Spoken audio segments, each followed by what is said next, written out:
কিরে রুবেল, কই তুই? বাড়ি আসস? কিরে আইসস?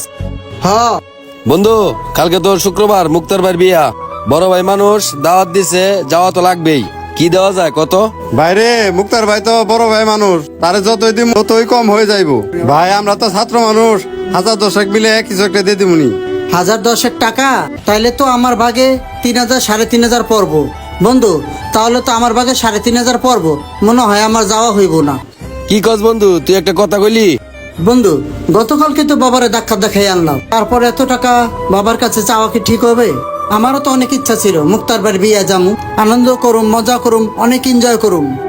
বন্ধু, তোরা যাইস, মুক্তার বাড়ি গেলে কইছে আমি অসুস্থ। এই রুবেল, যাক তোদের 3 দিন একসাথে পাইছি, ভালোই হয়েছে। শোন, আজকে তোমার বিয়া, এখানে তোমার আপন বলতে তোরা ছাড়া কেউ নাই। তোরা তো আমার ছোট ভাই, আজকে রাত্রে তোরা আমার বাসায় চলে আসবি। আমার পায়ে কাদা লাগছে। রুবেল, তোদের কলফারটা কোন দিকে রে? এই যে ভাই, এদিকে আসেন। চল তো একটু। শোন রুবেল, আমি আড়াল থেকে তোদের সব কথাই শুনছি। তুই আমার বিয়েতে যাবি না, এটা কি হয়?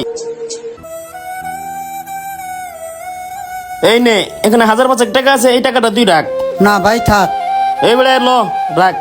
এই টাকা দিয়া বিয়েতেও যাবি, আর বাদ বাকি টাকা দিয়া তোর বাবার জন্য ওষুধপাতি কিনবি। তুই আমার ভাই না? তুই ছোট হওয়া মানে আমি ছোট হওয়া। তুই কিনলিগা তুই বন্ধু বান্ধবের কাছে ছোট হবি। সময় মতো আমার বিয়েতে চলে আসবি। আচ্ছা ভাই, আই লাভ ইউ ভাই। ঠিক আছে, চল। আচ্ছা রুবেল, তোরা সময় মতো চলে আসিস, আমি গেলাম। আচ্ছা ভাই, ঠিক আছে। তুই যে কইলি মুক্তার ভাইয়ের বিয়াতে যাবি, আসলে কি যাবি? হ্যাঁ বন্ধু, আমি যামু। বন্ধু, তোর কথাটা শুনে অনেক ভালো লাগছে রে।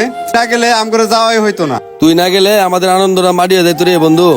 প্রকৃত বন্ধু তো সে যে সবসময় বিপদ আপদে পাশে থাকে। আর আমাদের ভিডিওটা যদি আপনাদের কাছে ভালো লেগে থাকে, অবশ্যই লাইক কমেন্ট শেয়ার করে আমাদের পাশে থাকবেন। ধন্যবাদ।